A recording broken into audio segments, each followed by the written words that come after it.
오늘 우리에게 주신 하나님 말씀을 함께 봉독하겠습니다. 요한계시록 20장 1절부터 저희들이 함께 봉독하겠습니다. 먼저 저희들이 1절부터 2절까지 함께 봉독하겠습니다. 1절과 2절 한 목소리로 같이 봉독하겠습니다. 또 내가 보매 천사가 무저갱의 열쇠와 큰 쇠사슬을 그의 손에 가지고 하늘로부터 내려와서 용을 잡으니 곧 옛 뱀이요 마귀요 사탄이라 잡아서 1000년 동안 결박하여. 우리는 어저께 이제 19장 말씀을 계속 이어보는 가운데에 내가 보매라고 하는 이 표현이 7번이 사용되면서 예수님의 재림에 대한, 예수님이 재림하실 때의 그 각각의 내용들을 7가지 측면에서 7개의 각도를 통해 살펴봅니다 라고 말씀을 드렸고요. 어저께 3개의 환상을 살펴보았습니다. 오늘 우리가 읽은 1절은 네 번째 환상, 또 내가 보매 라고 하며 그 네 번째 환상을 소개하는데요. 2절 말씀에 있는 것처럼 우리가 잘 아는 천년 왕국과 관련된 환상의 내용입니다. 그런데 여기서 우리가 이해하면서 깨달으면서 이 20장을 우리가 살펴봐야 되는 부분이 있습니다. 그건 우리가 흔히들 천년 왕국이다 라고 표현을 하는데요, 성경에는 사실 천년 왕국이라는 구체적인 그 명확한 단어는 있지 않습니다. 오늘의 말씀과 같이 천년 동안, 2절을 다시 한번 볼게요. 용을 잡으니 곧 옛 뱀이요, 이 용은 사탄입니다. 그래서 마귀요 사탄이라.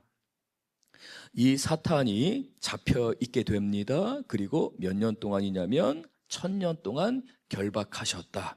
1000년 동안 하나님이 묶어두셨다. 결박된 상태로 있다라고 말합니다. 그래서 천년 왕국이라는 단어가 아니라 요한계시록에는 1000년 동안 하나님께서 그 사탄을 결박하셨고, 그리고 예수님께서 통치하신다라고 말씀합니다.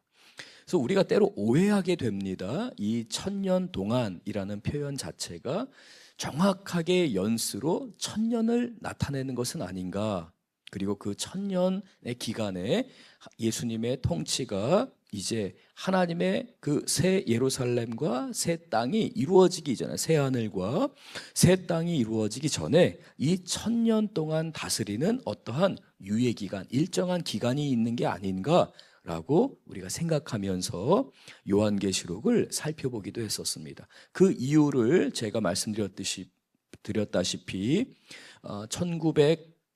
1800년대 말 그리고 1900년대 초에 이러한 종말론적인 사상이 많이 영향을 끼치면서 이 천년 왕국에 대한 고대, 사모, 이런 왕국이 있었으면 좋겠다라고 하는 그러한 기대를 갖고 성경을 살펴보다 보니까 요한계시록에서 궁극적으로 지금 하나님 말씀하시려는 부분들을 놓쳐버리고 재림인 예수님의 재림, 7년 대환란, 천년 왕국 등과 같은 어떤 의미에서 요한계시록이 말씀하는 부분에 있어서 예수님의 통치하심과 예수님의 구원의 역사를 보다 더 부각시키기 위해서 하나님이 사용하셨던 그러한 문학적인 표현들인데, 오히려 사람들은 종말에 대한 두려움에 사로잡혀서 이런 7년 대환란이나 천년 왕국 등과 같은 그러한 주제로 요한계시록을 보게 되었었다. 근데 그거는 올바른 해석이 아니다라고 우리 성도님들께 말씀을 드렸습니다. 하지만 저 역시도 언제나 성경은 두렵고 떨리는 마음으로 성경을 보게 됩니다. 그리고 성경이 성경을 해석하는 가운데 있어서 항상 깨어있기를 원합니다. 하나님의 계시의 말씀, 그리고 하나님께서 깨닫게 해주시는 것까지만 설교하고 전하기를 원하는 그러한 겸손한 마음, 두려운 마음으로 말씀을 살펴보게 됩니다. 이러는 이해 가운데에서 이제 이 천년 왕국이라는 표현 자체가 아니라 1000년 동안이라는 상징적인 의미입니다. 그래서 요한계시록에는 14만 4천이나 3년 반을 나타내는 1260일 또는 42개월 등과 같이 이 3년 반의 기간을 나타내는 표현들, 숫자를 사용해서 어떠한 상징적인 의미를 드러냈습니다. 구체적으로 천년 왕국이라고 해서 1000년 동안의 그 다스림, 연수를 나타내는 것이 아니라 예수님의 거룩한 통치하심, 하나님의 심판으로 말미암아서 하나님께서 역사하신다, 다스리신다라는 상징적인 의미를 갖고 이 1000년 동안을 우리가 한번 살펴보겠습니다. 1절부터 우리 다시 한번 봅니다. 또 내가 봄에 네 번째 환상을 이제 하나님께서 사도 요한에게 보여주시는데요, 천사가 무저갱의 열쇠와 큰 쇠사슬을 그의 손에 가지고 하늘로부터 내려왔습니다. 내려오면서 2절, 용을 붙잡았습니다.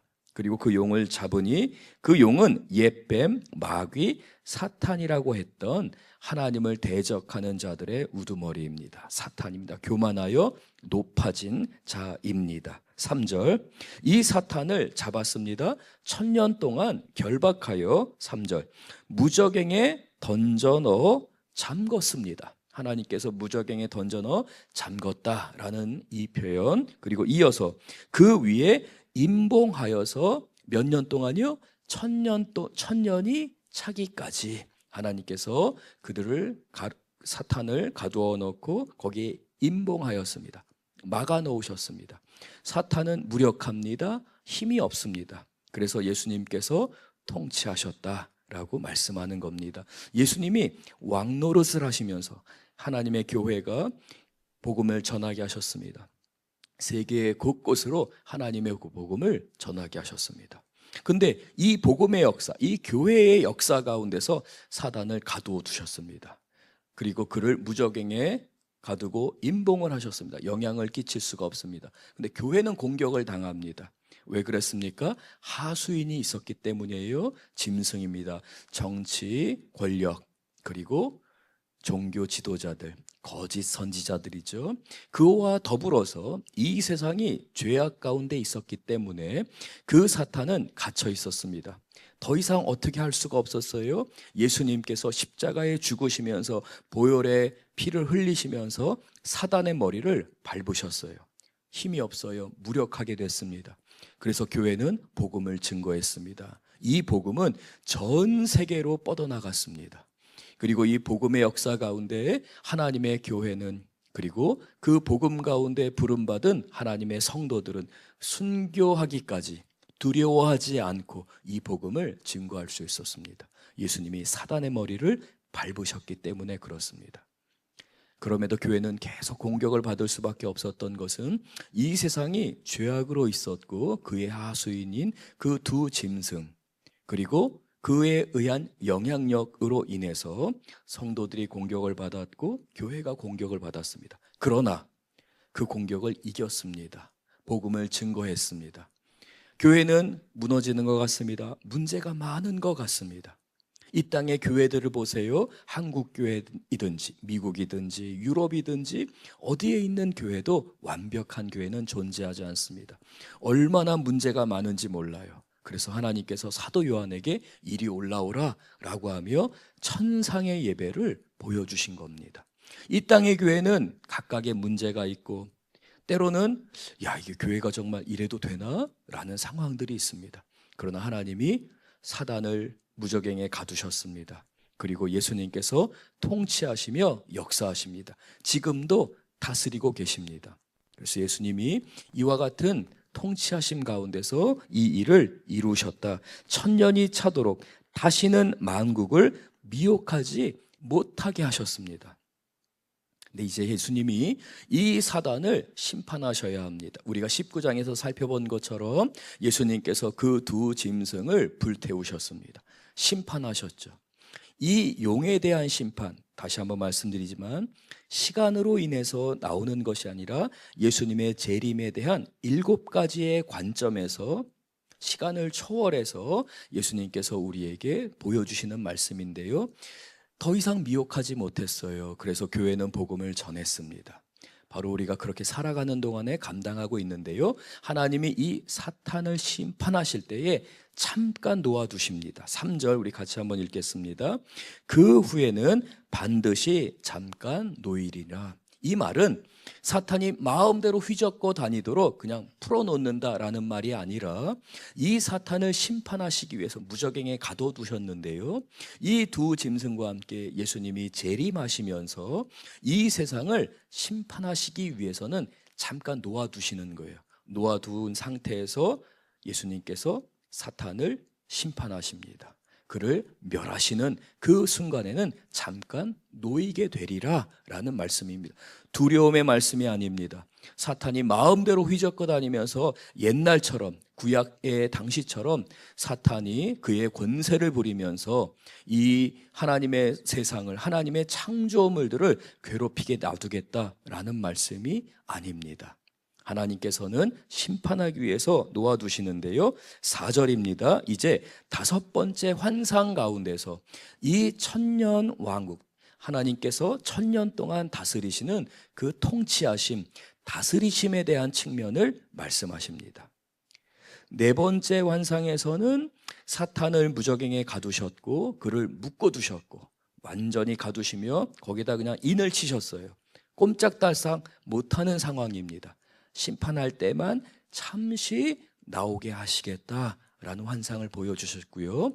이제 5번째 환상으로 그 천년 동안 다스리시는 그 예수님의 통치하심을 우리에게 보여주십니다. 우리 4절 또 같이 한번 읽겠습니다. 또 내가 보좌를 보니 거기에 앉은 자들이 있어 심판하는 권세를 받았더라. 4절 하반절 또 내가 보니 예수를 증언함과 하나님의 말씀 때문에 목베임을 당한 자들의 영혼들과 또 짐승과 그의 우상에게 경배하지 아니하고 그들의 이마와 손에 그 표를 받지 아니한 자들이 살아서 그리스도와 더불어 천년 동안 왕노릇하니. 우리가 지금 예수님의 이 통치하심의 세계를 살아가는데요. 예수님께서 왕노릇하신, 언제부터 예수님이 그 왕노릇을 하시며 통치를 하셨습니까? 그리고 언제부터 하나님의 교회가 예수님의 통치하심, 왕 같은 제사장으로서 그 예수님의 통치하심에 참여할 수 있게 되었습니까? 예수님이 십자가에 죽으시고 부활하신 이후에 승천하셨습니다. 그리고 하나님의 보좌 우편에 앉아 계시면서 통치하십니다. 주관하시죠. 그 주관하시는 예수님의 통치 가운데에 교회가 왕 같은 제사장으로서 그 예수님의 통치에 참여하고 있습니다. 이와 같이 예수님의 통치는 십자가에서 죽으시고 부활하신 이후 승천하셔 하나님 보좌 우편에 앉아 계시면서 그 통치하시는 역사를 시작하셨습니다. 우리가 읽은 4절은 4절 다시 한번 봅니다. 또 내가 보좌들을 보니 거기에 앉은 자들이 있습니다. 이 앉은 자들은 주님을 따랐던 자들, 하나님의 교회, 하나님께 순종했던 성도들입니다. 외쳤던 성도들이에요. 언제까지 주님, 언제까지 참으시겠습니까? 라고 하며 주님께 외쳤던 그 그리스도인들, 그 하나님의 자녀들이 보좌에 있는데 어떤 권세를 가졌어요. 어떤 권세를 가졌습니까? 심판하는 권세를 가졌다. 교회가, 성도들이 이 예수님의 통치, 예수님의 권세를 가졌다. 언제요? 주님의 통치하심에 참여하면서 그 보좌에 있는 그 삶 안에서 순종하여 주님께 부름받은 성도들이 이 통치에 참여한 거예요. 이 참여하는 그 과정을, 그 사건을 4절이 계속해서 우리에게 말씀합니다. 또 내가 보니 예수를 증언함과 예수님의 복음의 증인들이에요. 복음을 전한 하나님의 교회입니다. 증언함과 하나님의 말씀 때문에 목베임을 당한 자들의 영혼들과 순교하였습니다. 순교하여서 그 영혼은 어디에 있습니까? 주님과 함께 낙원에 있습니다. 4절 계속 하반절을 보겠습니다. 또 짐승과 그의 우상에게 경배하지 아니하고 그들의 이마와 손에 그의 표를 받지 아니한 자들이 살아서. 우리의 육신은 죽게 됩니다. 예수님이 십자가에 못 박혀 죽으실 때에 강도 둘이 예수님의 좌우에서 못 박혀 죽었습니다. 그러나 그 중에 한 강도가 예수님께 요청합니다. 나를 기억해 달라고 요청합니다. 그때 예수님이 그 강도에게 뭐라고 말씀하셨죠? 내가 오늘 나와 함께 어디에 있으리라? 낙원에 있으리라. 내가 오늘 나와 함께 낙원에 있으리라 약속하셨습니다.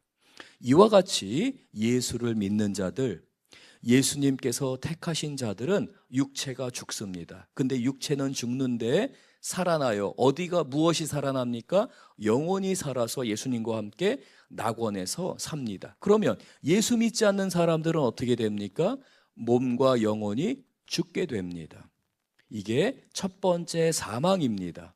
그러나 예수 믿는 자들은 그 첫 번째 사망, 그 몸과 영혼이 죽게 되는 그 첫 번째 사망에서 첫 번째 부활을 경험하게 됩니다. 어떤 부활입니까?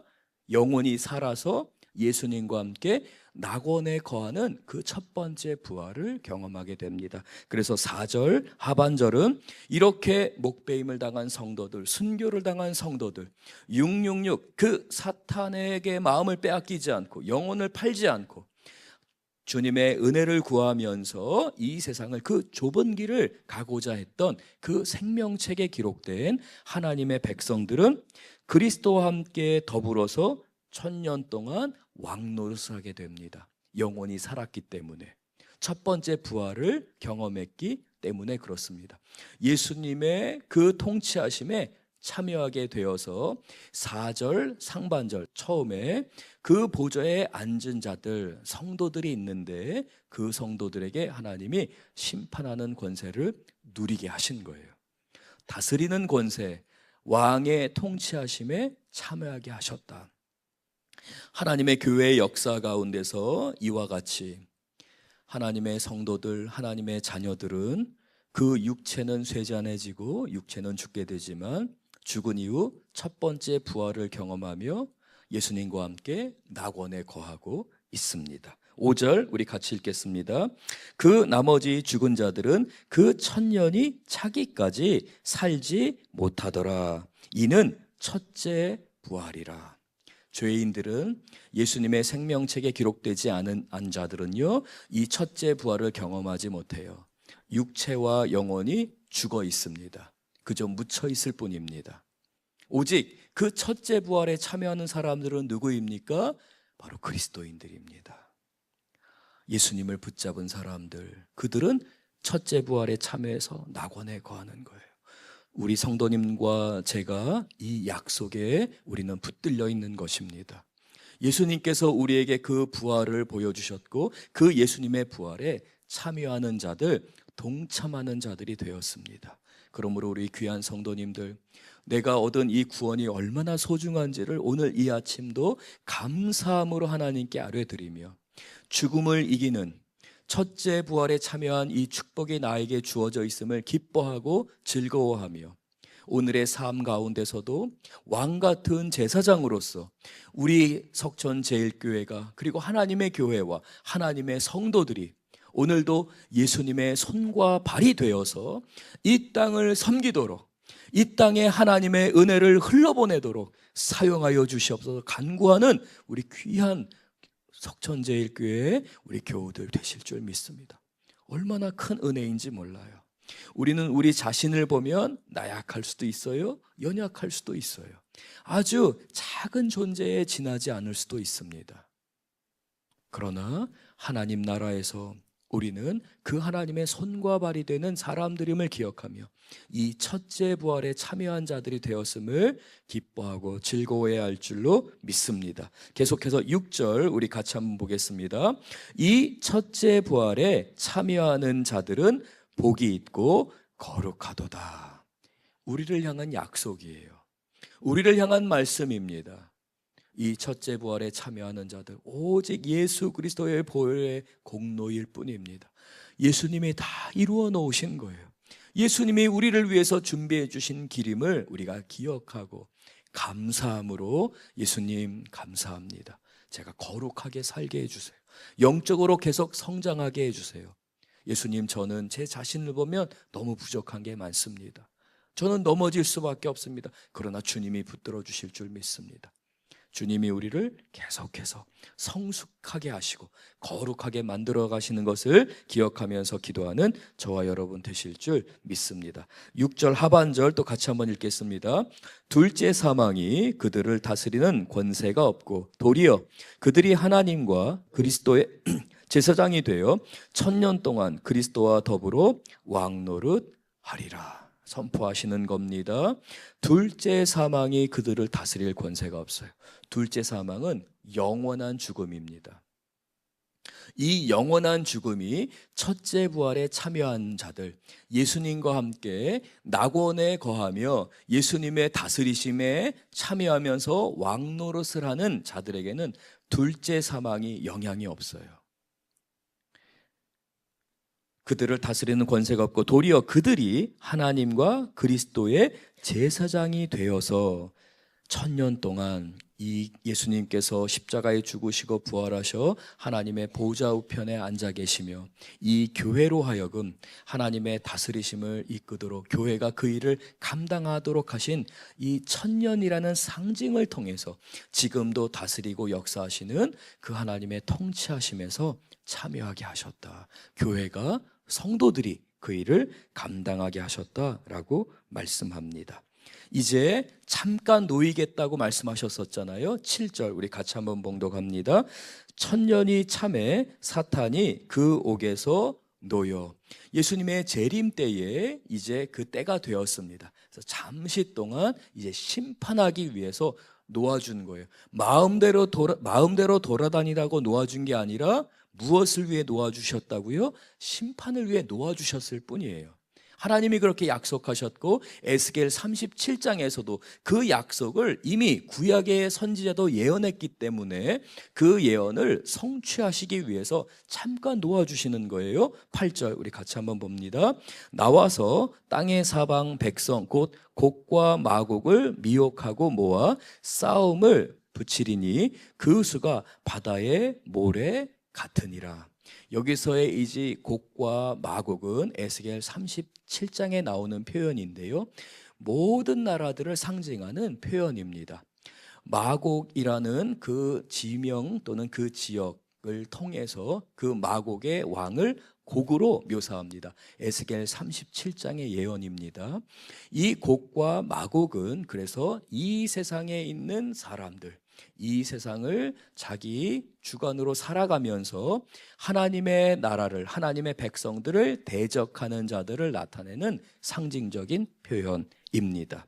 나와서 땅의 사방 백성 곧 곡과 마곡을 미혹하여 속여서 하나님을 대적하게 하고 싸우게 한다는 것입니다. 9절 또 같이 읽겠습니다. 그들이 지면에 널리 퍼져 성도들의 진과 사랑하시는 성을 두루매 하늘에서 불이 내려와 그들을 태워버리고. 사탄이 잠시 놓이는 가운데 이제 하나님의 교회를 공격하려고 합니다.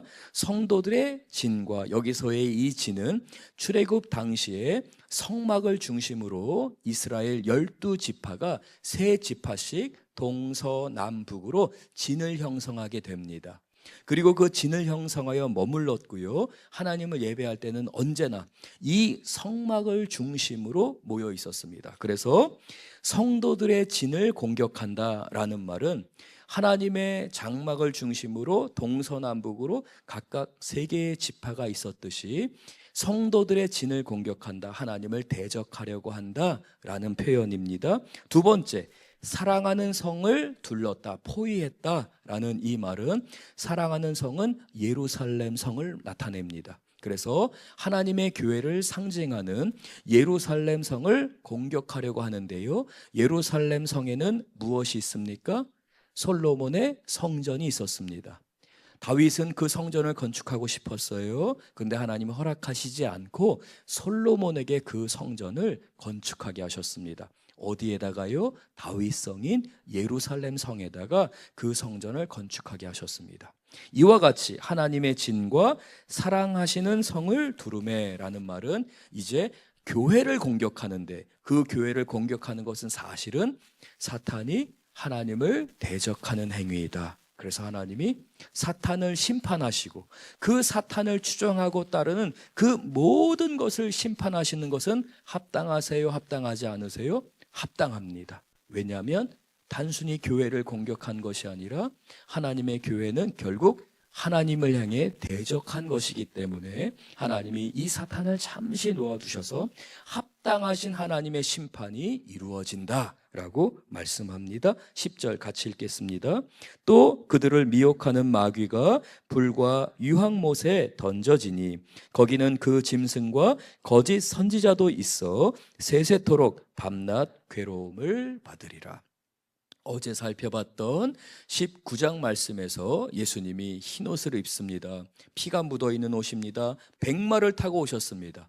하나님의 군대가, 성도들이 백마를 타고 예수님과 함께 나아갑니다. 그리고 예수님이 그 재림에서 불로 누구를 심판하셨습니까? 두 짐승, 권력자들인 짐승과 거짓 선지자들을 심판하여 불태우셨습니다. 오늘 10절 다시 봅니다.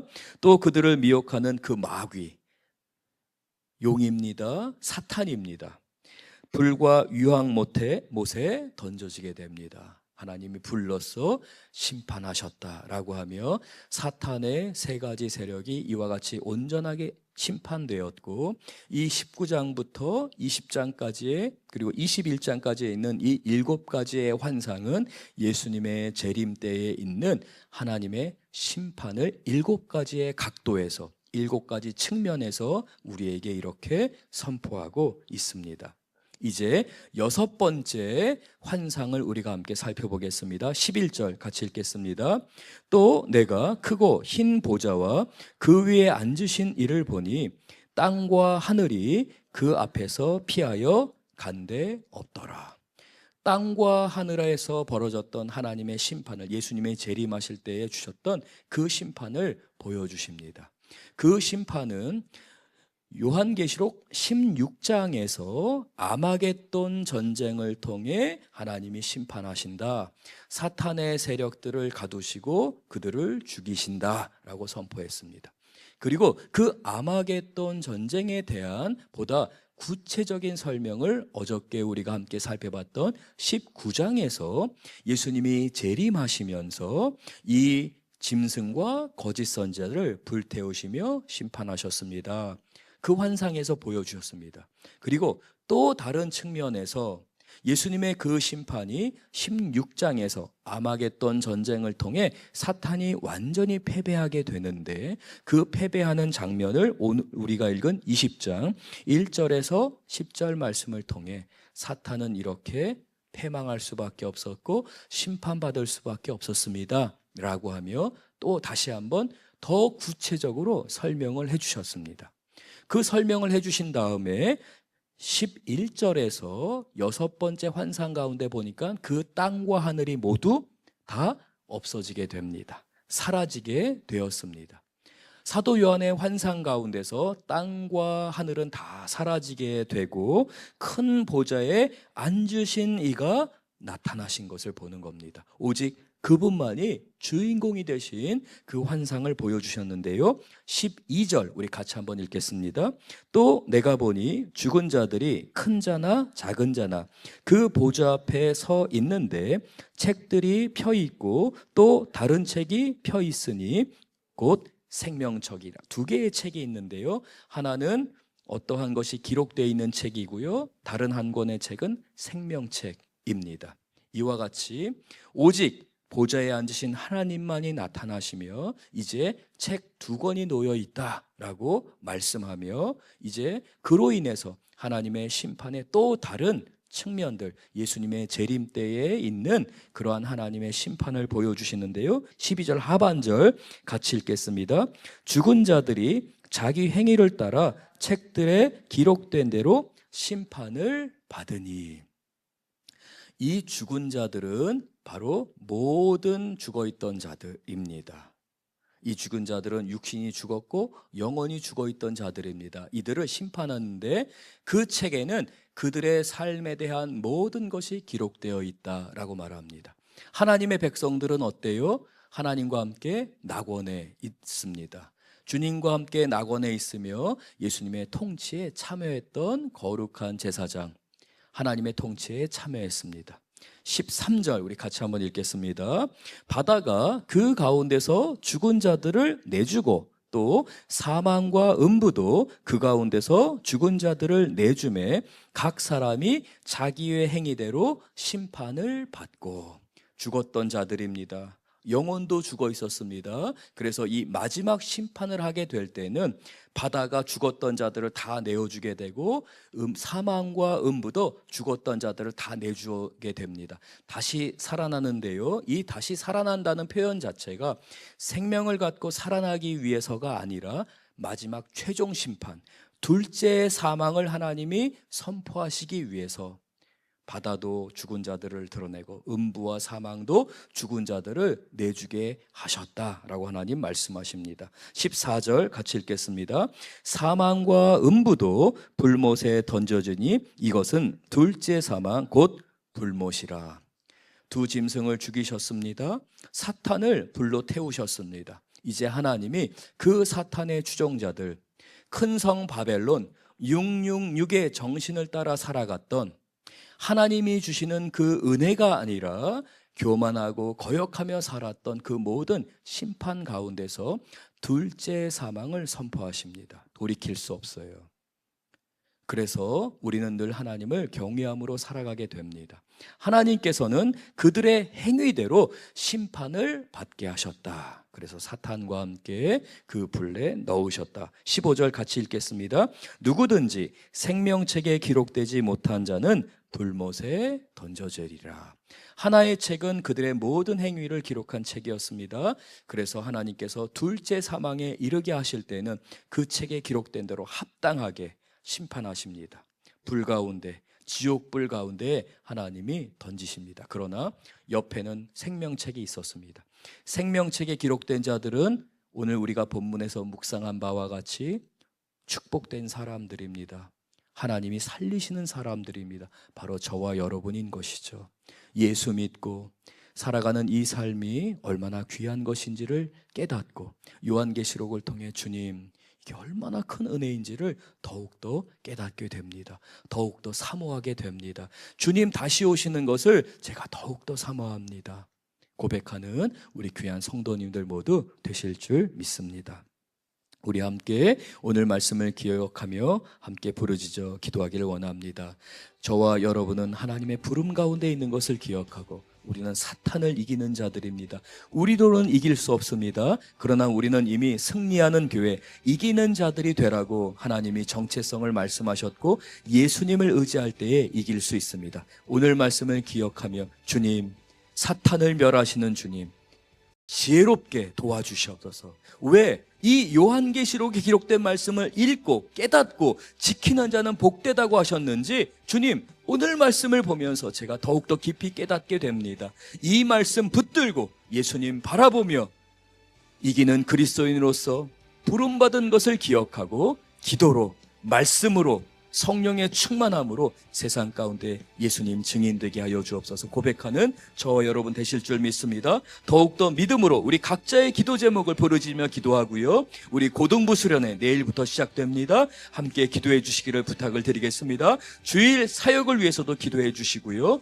또한 이제 특별 새벽 기도회를 저희 담임 목사님께서 또 8월 달에 인도해 주시게 됩니다. 하나님, 우리 교회 위에 성령으로 충만케 하여 주시옵소서. 우리 다 같이 함께 간절히 부르짖으며 기도합니다. 주여!